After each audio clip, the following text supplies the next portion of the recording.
Bonsoir tout le monde, c'est Numbers1406 et on se retrouve à nouveau pour notre tutoriel sur RPG Maker VX, donc c'est le 7ème de la série. Donc je vous annonce tout de suite que les premiers épisodes c'était, j'avoue, très enfilé. Donc je vais plutôt adopter un rythme régulier désormais et je posterai peut-être une ou deux vidéos par semaine maximum, je pense. Enfin maximum deux, après je verrai si j'ai plus le temps, je posterai d'autres vidéos parce que j'ai d'autres projets en cours, mais ça me plaît quand même de vous faire ces vidéos. Donc aujourd'hui, comme prévu, on va parler des zones de mobs. Donc les mobs, ce sont les monstres tout simplement, ou ça peut être également des joueurs, enfin des PNJ, les personnages non joueurs qu'on appelle également mobs. Donc pour cela, j'ai créé deux zones de combat très simples. On va faire tout de suite à partir du village de départ. Donc ici, on va faire une téléportation sur la zone sur la zone 1. Donc ici.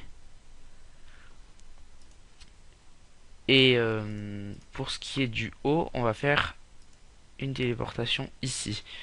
Enfin, quoique ici, j'ai pas bien fait le raccord. On va le faire tout de suite ensemble. J'ai pas bien vérifié en créant ma zone. Donc voilà, on va faire un truc à peu près comme ça, assez correct. Donc vous voyez que on se répète souvent quand même dans les tiles, donc c'est pour ça que c'est assez saoulant RPG Maker VX, mais ça permet de faire un très bon RPG quand même. Malgré les graphismes, on peut varier. Donc vous voyez quand même qu'il faut faire des petites maps, après on peut faire des énigmes, on en fera peut-être plus tard si j'y réfléchis un petit peu. Donc, on va tout de suite se lancer pour ne pas perdre de temps. Donc tout simplement ce qu'on va faire c'est se placer dans les événements ici. Et là quand on va être ici, donc on va tout simplement faire... Ah bah non, pardon. On va tout simplement faire un événement rapide, faut pas être bête, avec une téléportation. Donc on va se téléporter dans la zone de combat 1 et on va se placer devant le panneau. Et du coup on va plutôt le placer ici il me semble. Donc là on se place en 19,9. Donc en gros c'est 19 et 9. Donc quand on regarde sur la zone de combat 2, la combat 1 pardon, donc là ça va plutôt être 1 et 8 ici. Donc là vous voyez que c'est 8, donc du coup ici je dois descendre en 8, donc c'était bien là. Donc du coup j'ai dû encore mal voir mon truc. Ah non, vu que ce n'est pas la même taille de map, ouais.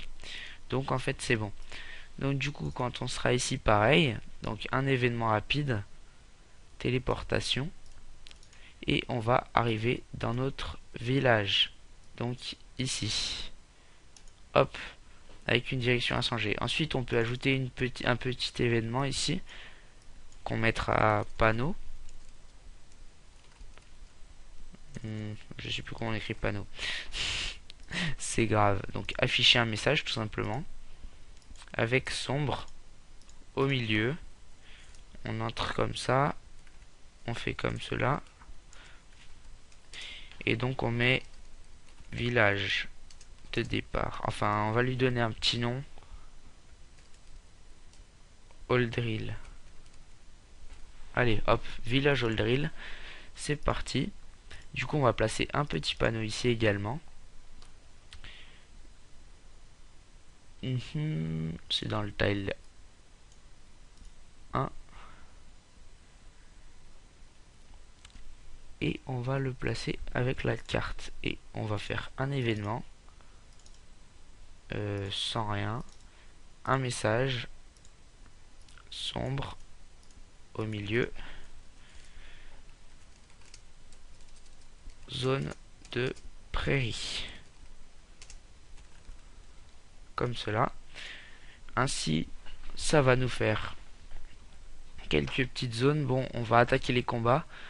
On va juste faire ici, on fera plus tard ou vous ferez vous-même. Je vais vous montrer qu'il y a deux types de zones de combat. Donc tout simplement, la première, c'est très facile. Vous allez dans la propriété de la carte et vous allez tout simplement ajouter des groupes de monstres. Donc nous, pour un début, on va ajouter des slims. C'est le monstre le plus basique du jeu. Donc c'est vraiment facile à battre. Et là, vous voyez qu'il y a une équipe de 2 slims. Donc ensuite on a un pas moyen requis, ce qui veut dire la fréquence qu'on va voir une slim. Donc environ tous les 30 pas on va tomber sur une slim. Donc on peut le réduire, l'augmenter. Moi je vais mettre à peu près tous les 20 pas. Donc environ tous les 20 pas notre héros va tomber sur un monstre. Donc là on enregistre. Et ce que je vais faire, c'est que ici, je vais juste faire cette zone où le héros pourra tomber. Donc, pour cela, c'est également très simple. Ah là, par contre, j'ai oublié quelque chose. Attendez. 3 secondes. Voilà, nouvelle zone. Il faut faire un clic droit et il faut faire une nouvelle zone. Donc, Arena. De toute façon, le joueur ne verra pas cela. Donc, vous mettez par exemple Arena Mob. Et ça suffit. Donc emplacement de la zone, on va le définir ici. La zone, on tire un grand cadre et on va dire que la zone se trouve ici. Enfin, on va définir les monstres qui vont apparaître dans la zone. Frelons et araignées, des monstres légèrement plus puissants. Hop. Et donc là, vous avez votre zone qui est définie. Et le contour qui est en gris. C'est comme ça que par exemple dans Pokémon on peut mettre une zone de Pokémon sauvages qui apparaissent dans l'herbe. Ensuite, pour informer le joueur, on va mettre un petit panneau. Donc là je vais juste afficher le message en premier. Donc milieu, sombre, attention, monstre puissant, point, ne pas aborder avant le niveau 3 minimum. Et donc là, notre joueur va être prévenu qu'il ne doit pas trop s'aventurer ici avant le niveau 3. Donc, appliquer, ok. Donc maintenant, on doit mettre un panneau. Hop là. Enfin, là, il va pas trop lire, mais bon. Ouais, on va le déplacer. On va plutôt le mettre là. Et je vais déplacer l'événement. Ici. Voilà, donc il va être obligé de rentrer dedans. Donc s'il tombe, c'est tant pis pour lui. Pas très gentil, mais bon. Donc on va encore mettre un petit panneau ici. Qui va indiquer au joueur... non, plutôt un panneau comme ça. Ensuite, on va directement aller dans le village de départ. Il faut juste que je vérifie quelque chose. 10, 12. 10, 12. Ok. Donc, pour notre village de départ, il faut que ce soit à 10. 10, donc ce sera ici. Je vais mettre mon panneau là. Donc, ensuite, ce qu'on va faire, c'est tout simplement un événement. Afficher un message sombre, milieu. Moi, je vais faire... Souvent, je fais comme ça, moi, donc... comme ça. La petite flèche, ah, ça marche pas superbe. Zone de combat au niveau. Et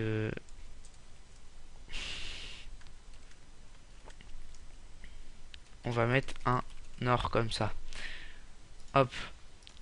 Comme ça, le joueur sera prévenu. Là, on va créer un nouvel événement rapide, téléportation, qui va nous téléporter dans la zone de combat. Donc ici, on va copier ça pour que ça se fasse sur plusieurs zones. Également pour ici. Ça n'a pas copié. Hop. Donc voilà, plusieurs zones. On va retourner dans la zone de combat 1. On va copier ça. Hop. Donc là, pareil sur toute la zone. Pourquoi pas faire pareil là? Ici, on fait comme ça. Bon, après, c'est pas très pratique, je l'avoue. Il faut copier, enfin, il faut faire plusieurs événements. C'est bien saoulant. Donc, notre zone de combat, ici, on va faire un événement rapide, téléportation. Et on va se téléporter dans le village ici. Ok, donc là CTRL C, CTRL V, V, V, V, V, V. Et donc là pareil, événement, message, sombre, milieu, village, sud. Hop. Donc ça fait un peu des panneaux différents, mais c'est pas grave. Donc vous voyez que les tiles se répètent beaucoup encore, hein, je le dis encore une fois, c'est le seul point faible. Donc ensuite, si vous voulez pas trop que les gens, enfin si vous voulez que les gens passent par une zone en particulier, vous pouvez bloquer avec des arbres, des habitations, des haies, des murs, etc. Moi là j'ai choisi de faire toute la zone, c'est pas bien grave. Et donc là maintenant on va tester notre projet pour voir si il fonctionne. Normalement tout va bien. On va quand même tester. Donc, je vous rappelle qu'on était dans la maison.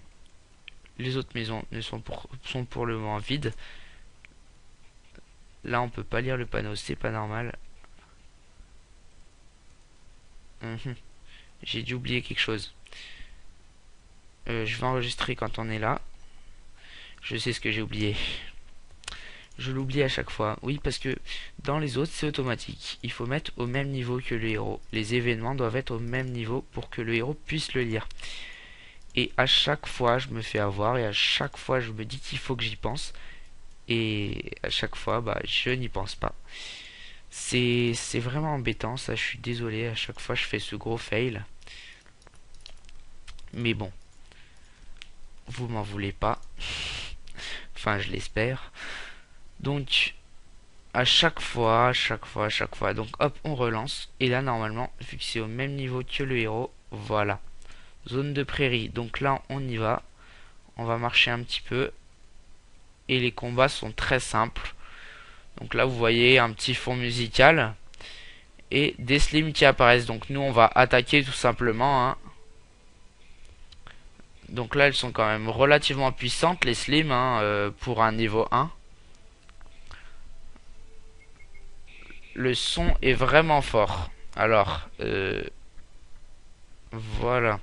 Je sais pas si vous m'entendez mieux. Je vais quand même continuer de parler assez fort pour que vous m'entendiez par-dessus le son. Donc là, hop, on a gagné contre les slims. Donc je suis level combien? Je suis level 1. Je sais plus comment on voit l'XP. Statut.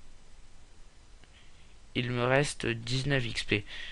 Ok, donc on va pas combattre tout de suite. Mais on va enregistrer ici. Je montrerai mon level pour la prochaine fois. Je sauvegarde et je vais vite fait ici. Zone de combat au level nord. Ok. Donc là, on a le village au sud. Là, on passe. Donc là, vous voyez qu'on peut passer derrière les arbres. C'est quand même assez pratique. Hein. Ça, c'est à peu près dans toutes les versions. Par contre, derrière les murs, on ne peut pas. Je ne sais pas pourquoi. Donc là, attention, monstre puissant. Ne pas aborder avant le niveau 3. Donc là, je vais sûrement me faire rétamer. Hein. Enfin, je suppose. Oui, je vais mourir. C'est obligé. Vous voyez qu'on peut pas aborder quand même des monstres comme ça dès le début. Parce que là, même en 2 coups, alors que j'achevais une slim en 2 coups, eux ils vont m'en avoir en 4 salves. Moi en 3 salves j'ai un adversaire. Voilà, donc là vous voyez que je vais mourir. Je vais vous montrer la petite cinématique de base quand on meurt. Hein. Et pourtant j'ai des armes. Je suis équipé d'armes, donc vous voyez. Donc là on a le petit game over bien sympa. Après on pourra le modifier. Je vous montrerai comment on fait. C'est assez simple également. C'est bien trouvé comme... Donc là, après un game over, on n'a pas la possibilité de sauvegarder et donc on revient à notre ancienne sauvegarde.